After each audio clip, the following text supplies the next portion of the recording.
Hi friends, అందరికి నమస్తే. ఈరోజు వచ్చేసి ఒక రియల్ ఇన్సిడెంట్ మీతో షేర్ చేసుకోవాలని ఈ వీడియో అయితే చేస్తున్నాను.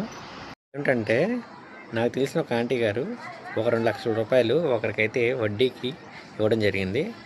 వాళ్ళు కూడా తీసుకుని మంచిగా ఫస్ట్లో వడ్డీ కరెక్ట్గా ఇచ్చేవారు ప్రతి నెల. సడన్గా ఏం జరిగిందో తెలియదు, సడన్ డెత్ అయితే అయ్యారు. ఎవరైతే వడ్డీకి డబ్బులు తీసుకున్నారో వాళ్ళు. ఈ ఆంటీ గారికి ఏం చేయాలో అర్థం కాలేదు. వెంటనే వాళ్ళ ఇంటికి వెళ్ళి ఇలా నా అమౌంట్ అనేది నా రిటర్న్ చేయకండి అని అడిగిందనమాట. అయితే మీ ప్రజెంట్ ఏమని ఇవ్వలేమని చెప్పేశారు.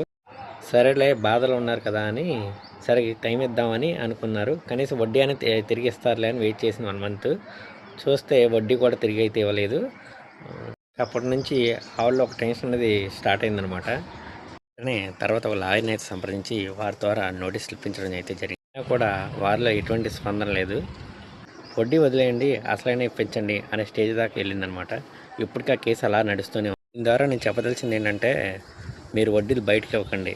మీ యొక్క మనీ ఉంటే దాన్ని సేవ్ చేసుకోవడానికి పోస్ట్ ఆఫీస్ లేదా బ్యాంకులో ఫిక్స్డ్ డిపాజిట్ అనేది చేసుకోండి అనమాట. పూర్వం రోజుల్లో వడ్డీ వ్యాపారం బాగా చేసేవారు, ముఖ్యంగా మన తెలుగు స్టేట్స్లో. వడ్డీ వ్యాపారం అంటే బాగా పిచ్చిగా ఉండేవారు అన్నమాట జనాలు. అప్పుడు పరిస్థితులు వేరు, ఇప్పుడు పరిస్థితులు వేరు. అప్పుడు మనుషులు వేరు, ఇప్పుడు మనుషులు వేరు. ఇప్పుడు మోసం చేసే వాళ్ళ సంఖ్య బాగా ఎక్కువ అనమాట. సో జర జాగ్రత్తగా ఉండండి ఫ్రెండ్స్. వడ్డీ కోసం ఆశపడడం తప్పులేదు, పడకండి.